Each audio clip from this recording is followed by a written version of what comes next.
A graça e a paz do Senhor Jesus Cristo a todos.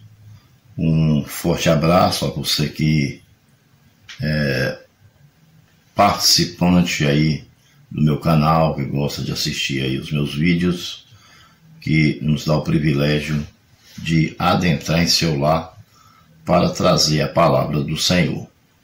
Quero lhe agradecer e dizer que você é sempre muito bem-vindos ao nosso canal Cleo Jampa, o canal que se preocupa com a pregação da palavra de Deus, né, com salvação de almas, que estamos direcionados a um alvo, né, que é Jesus Cristo, o único que pode nos levar ao reino, o único que pode nos levar à salvação. Amém?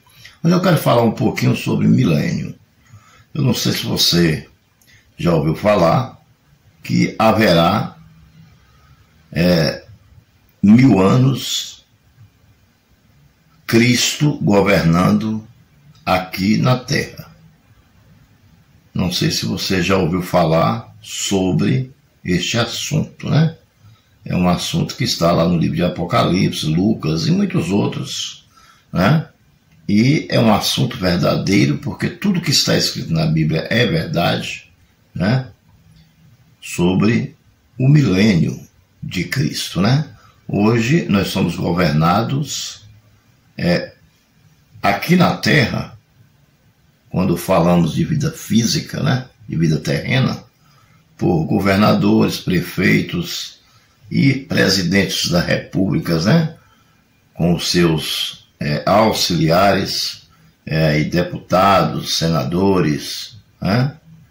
E vereadores, etc. São eles que governam o país, são eles, né? Mas é um governo falho. Por quê? Porque nós somos seres humanos, todo ser humano é falho, né? Apesar de ter uns que falham um pouco mais, passam um pouco mais do limite em suas falhas, né? Mas todos nós somos falhos. Mas o milênio, que é o governo teocrático de Cristo, nesse não vai haver falha. Você entendeu? Porque Deus não permitirá pecado, né, no seu governo, que é o governo teocrático de Deus. É a teocracia, onde o próprio Jesus Cristo governará este reino. Amém? Pois bem, o milênio, ele será um reinado que Cristo vai estar administrando aqui na Terra, certo? Será 1000 anos. Se você estiver com sua Bíblia perto de você, abra aí em Apocalipse capítulo 20, do versículo 1 até o 6. Vamos ler esse versículo que prova que o milênio vai acontecer, o reino milenar vai acontecer. Apocalipse é o último livro da Bíblia, viu? Apocalipse capítulo 20, certo? Versículo de número 1 até o número 6, que diz o seguinte, preste atenção. Tem como tema a prisão de Satanás por 1000 anos, a primeira ressurreição. O que quer dizer isso? Porque durante o milênio o diabo vai estar preso por 1000 anos. Então, por isso que aqui o tema é a prisão de Satanás por 1000 anos, a primeira ressurreição.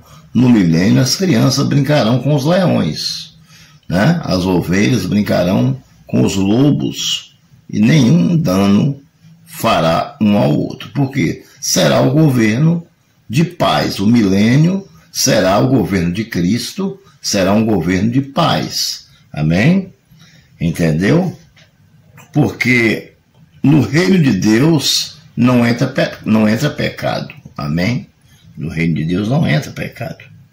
E o milênio de Cristo será o reinado, o reino perfeito, sem falhas, sem pecados, sem propina, entendeu? Será um rei sem propina. Ninguém vai poder comprar o outro, mesmo porque essas pessoas que usam essa prática nem lá vai estar, né? Segundo a palavra de Deus, que o reino de Deus não entra esse tipo de pessoa, né? Vamos lá aqui para vocês verem, antes de nós lermos isso aqui, vamos ver aqui para vocês verem. Veja só, Apocalipse, né? O finalzinho de Apocalipse, lá no finalzinho, né? Veja só o que diz, olha. Os que vão ficar fora do reino de Deus, veja. Fora ficarão os cães. O que é cães? Aqui não é cachorro. São aqueles que vivem brigando por cargo dentro da igreja, que vivem brigando nas ruas, escandalizando o nome de Cristo. Esses são os cães. Os feiticeiros, os impuros, os assassinos, os idólatras e todo aquele que ama a prática da mentira. Eu, Jesus, enviei meu anjo para vos testificar estas coisas às igrejas. Eu sou a raiz e a geração de Davi, a brilhante estrela da manhã. Amém? Então, essas pessoas aqui vão ficar fora. Mas aqueles que aceitarem a Jesus, né, esses serão bem-aventurados. E a Bíblia diz assim: bem-aventurados aqueles que lavaram as suas vestiduras do sangue do Cordeiro, para que lhes assista o direito à árvore da vida e entre na cidade pelas portas, porque a árvore da vida está no paraíso, no reino de Deus. É o lugar para onde nós vamos, amém? Então, só que esse reino que nós estamos falando é em relação à terra. Mas eu citei esses versículos antes de nós lermos aqui Apocalipse 20, para que nós possamos ter mais temor do Senhor, né? Porque pecar todo mundo vai, mas tem algumas coisas que o Senhor já não permite mais que nós pequemos, amém? Bom a gente viver com aquele dinheiro que nós ganhamos com o suor do nosso rosto. Aí é uma delícia você deitar a sua cabecinha no seu travesseiro e dormir tranquilo, né? Você não está preocupado da polícia vir na sua porta, né, te prender porque você roubou alguém ou porque você praticou algum ato que desobedecem tanto a lei dos homens quanto a lei de Deus. Vamos lá? Apocalipse, né? A prisão de Satanás por 1000 anos, porque será durante o milênio que ele estará preso, exatamente os 1000 anos. Então vi descer do céu um anjo. Tinha na mão a chave do abismo e uma grande corrente. Preste bem atenção. Um anjo do Senhor desceu do céu e ele tinha a chave do abismo e uma corrente na mão, certo? Ele segurou o dragão, a antiga serpente, que é o diabo, que foi quem enganou Eva, quem enganou Adão lá no Jardim do Éden, que é o diabo, Satanás, e o prendeu por 1000 anos. Entendeu? Com essa corrente, ele o prendeu, Satanás, a antiga serpente, por 1000 anos. 3. Lançou-o no abismo, fechou e pôs selo sobre ele, para que não mais enganassem as nações, até se completar 1000 anos. Depois disso é necessário que ele seja solto. Pouco tempo, ou por um pouquinho de tempo. Vi também tronos, e nele sentaram-se aqueles aos quais foi dada a autoridade de julgar. Vi ainda as almas dos decapitados, que são os apóstolos, as pessoas que morreram como mártires, né, que morreram decapitados, por causa do testemunho de Jesus, porque pregou a palavra de Deus e foram mortos. Bem como por causa da palavra de Deus, tanto quantos não adoraram a besta, nem tampouco a sua imagem, e não receberam a marca na fronte e na mão, e viveram e reinaram com Cristo durante os 1000 anos. Então aí está, né? essas pessoas, mesmo as que não subiram durante o arrebatamento da igreja, mas conhecia a palavra de Deus, ficou aqui na grande tribulação e não aceitou, não se submeteu ao anticristo, né? E não recebeu a marca 666. Esses foram decapitados e ainda entraram nas bodas do Cordeiro, você entendeu? E ainda se salvaram, né? E participaram do milênio de Deus, do milênio de Cristo, né? Bom, essa época áurea e ansiosamente aguardada pelo povo israelitas se encontra lá no livro de Lucas. O livro de Lucas vai falar também sobre o milênio. Vamos ver? Lucas, capítulo de número 2, versículo 38. Nós precisamos ler que é para a gente tirar realmente as dúvidas, né? Lucas, capítulo 2, verso 38. Vamos ver, né? O que diz? Lucas 2, 38.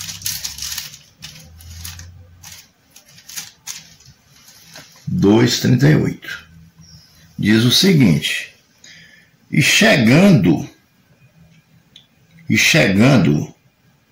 naquela hora, dava graças a Deus e falava a respeito do menino a todos os que esperavam a redenção de Jerusalém. Lucas capítulo 2, versículo 38. Atos, né? Esse menino aí é Jesus Cristo, entendeu? Esse menino é Jesus Cristo, né? Então, Jesus Cristo é Deus, né? A profetisa como Miriam, Débora, Uda e as filhas de Filipe. Ana era uma mulher que, além de piedosa, era divinamente inspirada para revelar a sabedoria de Deus. Amém? Então, essas pessoas aí que falaram, né, do reinado de Cristo, do menino que nasceria e seria Deus, né? O menino Jesus de Nazaré. Amém? Então, vamos lá para Atos dos Apóstolos, capítulo 1, 6 e 7. Atos 1, 6 e 7. Vamos ver o que diz.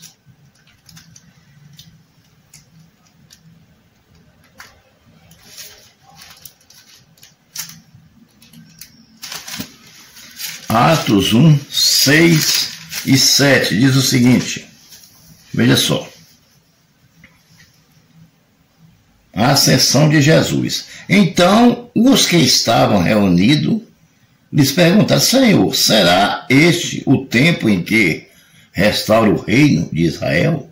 Respondeu-lhes: não vos compete conhecer tempo ou épocas que o Pai preservou pela sua exclusiva autoridade, mas recebereis poder ao descer sobre vós o Espírito Santo, e sereis minhas testemunhas, tanto em Jerusalém, como em toda a Judéia e Samaria e até os confins da terra.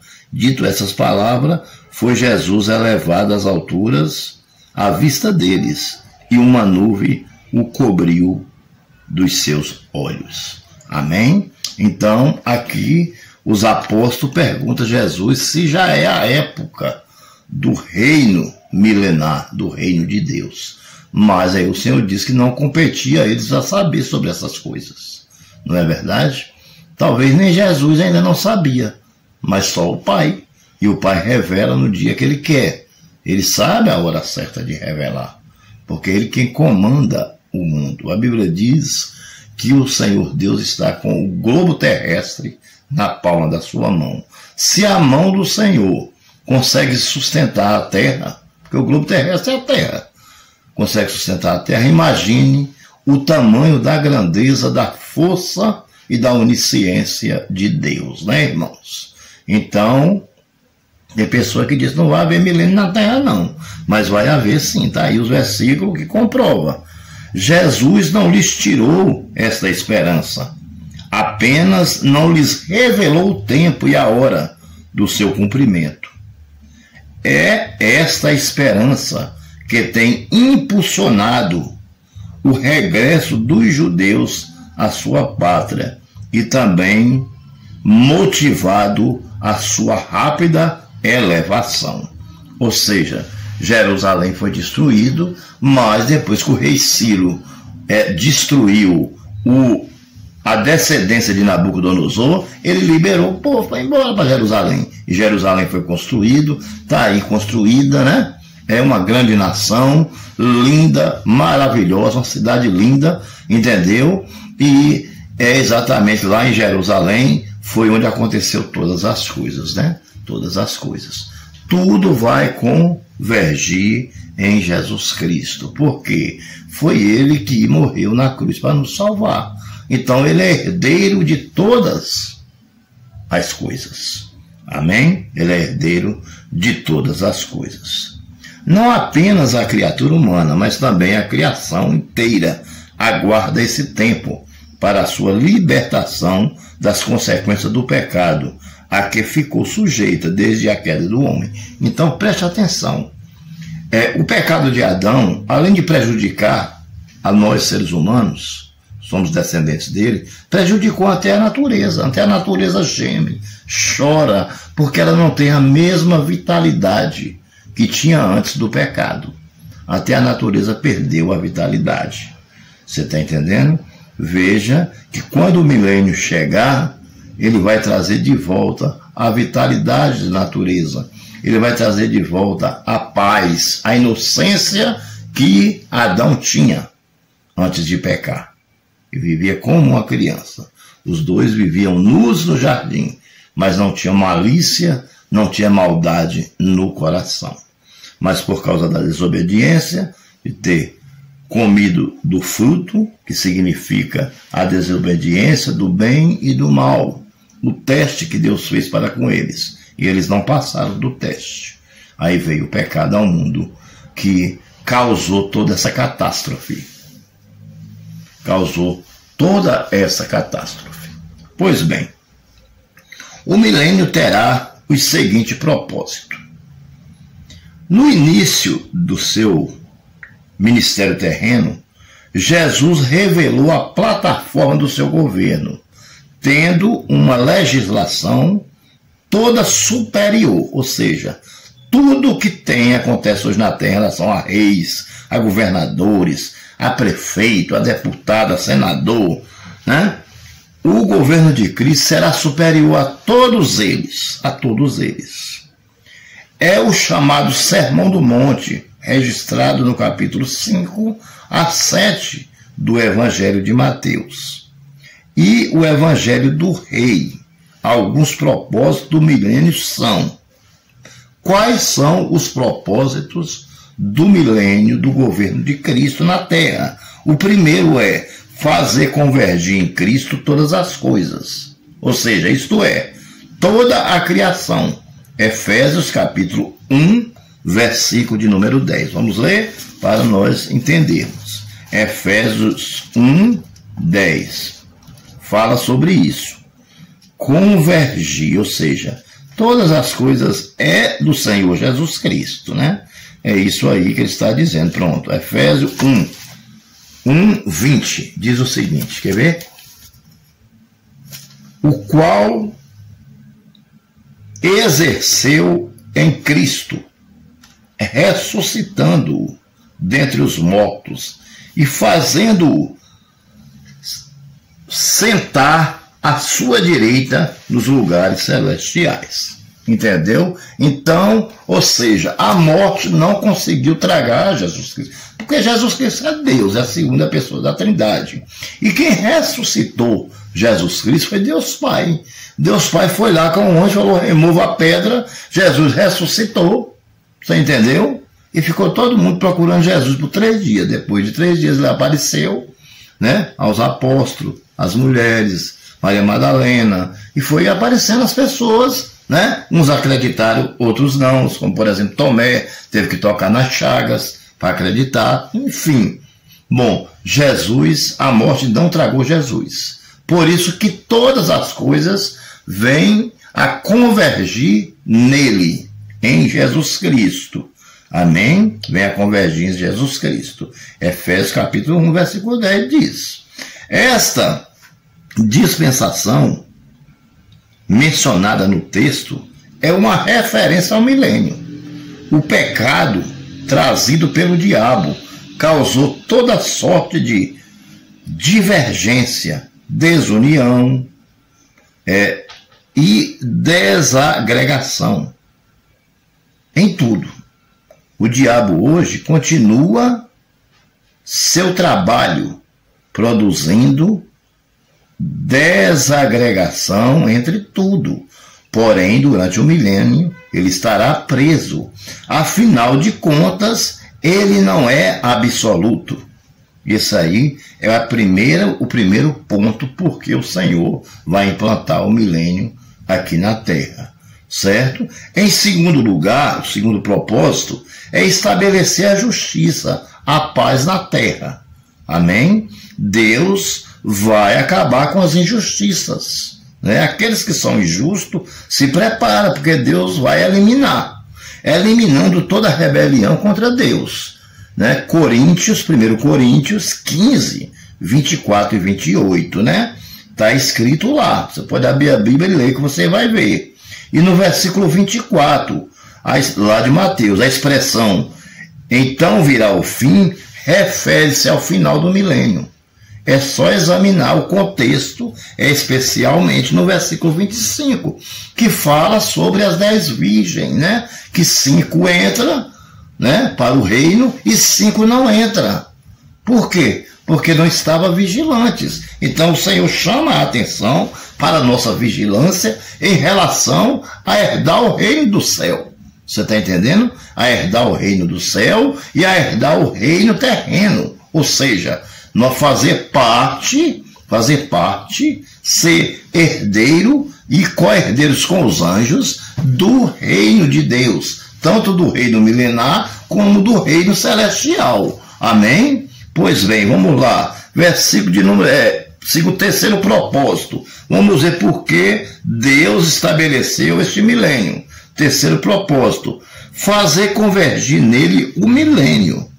Todas as alianças da Bíblia, lendo a passagem de Efésios 1:10, você encontrará onde trata da plenitude dos tempos. Ou seja, o reino do Senhor será um reino pleno, completo, sem faltar absolutamente nada. Não é como esse reino que nós estamos hoje, que é o reino terreno, onde nós estamos pregando a palavra, onde nós estamos amortizando o pecado da carne, onde a gente está se esforçando para conseguir entrar no reino de Deus. Amém? Mas para que isso aconteça, é preciso que nós tenhamos muita fé e muita perseverança, para não desistirmos, termos paciência para esperar a volta de Cristo. Amém? Continuando sendo pecadores remidos. Porque se nós perdermos o Espírito Santo que está dentro de nós, aí a coisa vai complicar mais ainda para o nosso lado. Por enquanto somos pecadores remidos, mas se perdermos a nossa comunhão com Deus, por causa do pecado, da carne enfermada, da mente turbada, aí, da falta de sobriedade para as coisas de Deus, aí o que vai acontecer? Nós não entraremos no reino do céu. É por isso que ele manda vigiar, porque todas as 10 eram virgem, todas as 10 faziam parte do corpo de Cristo, mas 5 não vigiou, e 5 vigiou.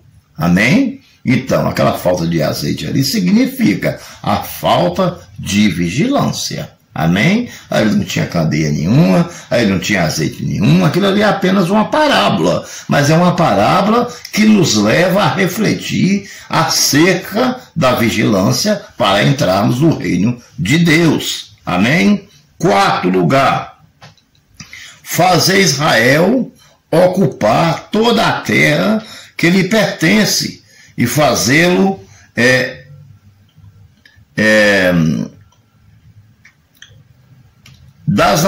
todas as terras que eles pertencem às nações.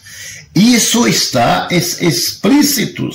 explícito na seguinte passagem: Isaías 11:10, Gênesis 15:18 e 1 Coríntios 16:15 e 18. Leia, não dá tempo de ler tudo, mas leia lá que você vai ver, né, que esse propósito de Israel ocupar toda a terra, porque Josué dividiu as terras, mas ainda ficou faltando algumas que não foram divididas, mas aí Israel vai receber o restante das terras, porque aquilo que Deus promete, ele cumpre, amém? Na hora certa, na hora dele. Quinto lugar e último, cumprir as profecias a respeito do reino do Messias. Para melhor compreender isto, leia as passagens de Daniel 9:24, né? Daniel 9:24 e Atos dos Apóstolos 3:21. Vamos ler Atos dos Apóstolos, né? 3:20 e 21, que vai dizer sobre essa profecia que tem que ser cumprida, né? 3:20 e 21. A fim de que da presença do Senhor venha tempos de refrigério, que é o reino de Deus. O reino de Deus, você terá refrigério, você terá paz. E que envie ele, o Cristo, que já vos foi designado, Jesus. Quando ele veio, as pessoas chamavam ele de Jesus. Ele vai vir de novo, arrebatar a igreja, depois vai vir para prender o diabo, a antiga serpente. E aí começa um milênio de paz. Aí o 21, ao qual é necessário que o céu receba até aos tempos da restauração de todas as coisas, de que Deus falou, por boca dos seus santos profetas, desde a antiguidade. Amém? Disse, na verdade, Moisés: irmãos, um profeta semelhante a mim, a ele ouvireis, em tudo quanto vos disser. Acontecerá que toda alma que não ouvir a esse profeta será exterminado do meio do povo. E todos os profetas, a começar com Samuel, assim como todos quantos depois falaram também, anunciaram desde esses dias. Amém? Inclusive, meus amados irmãos, tudo que os profetas profetizaram ordenado por Deus se cumpriram. E o profeta mais jovem que existiu foi Samuel. Samuel, ele foi profeta com 12 anos de idade. Deus mandou um recado para Ofni e Finéias, filho do sacerdote Eli, que passava a mão na cabeça dos filhos. Porque quando ia sacrificar o boi, ele guardava o contrafilé, a picanha, a maminha, o filé mignon, as melhores partes do boi. Ele guardava para tomar vinho e comer carne assada com as prostitutas. Certo? E a pior parte ele queimava como sacrifício a Deus. E Deus não se agradou e disse a Samuel que iria matar Ofni e Finéias e o seu pai. E ia destruir toda a cidade e ia tomar a Arca da Aliança. Foi o recado que Deus deu a Samuel com 12 anos. Amém? Samuel se tornou um dos maiores profetas do Antigo Testamento, foi Samuel. Samuel se tornou profeta com 12 anos. Aí morreu Eli. Ele se tornou, além de profeta, sacerdote, né? Porque demorou ainda um tempo, eu creio que ele já tinha lá seus 20 anos por aí, né? Ele se tornou sacerdote e depois se tornou juiz de Israel. Amém, irmãos? Samuel foi o intercessor de Davi. Foi quem ungiu Davi a rei e foi o intercessor de Davi. Um dos homens mais importantes da história da Bíblia, do Antigo Testamento, foi Samuel, que veio de Ana, da promessa, o filho da promessa, a mulher que orou incessantemente, anos a fios, para que Samuel nascesse. porque se ele nascesse, ela entregaria a Deus para fazer a sua obra. Amém, irmãos? Isso é lindo, né, irmãos? Hoje em dia é difícil Deus falar até com os pastores, bispos, né, reverendos. Imagine com jovens de 12 anos, né, que já não estão querendo muita coisa com Jesus. Toda regra tem exceção. Existem muitos jovens que quer Jesus, sim. Está dentro da igreja, que prega bem. Você entendeu? Tem até pregador mirim, nós temos. Mas é uma minoria, infelizmente. Então, essa é a pregação sobre o milênio de Cristo. Que Deus os abençoe. E até o nosso próximo estudo.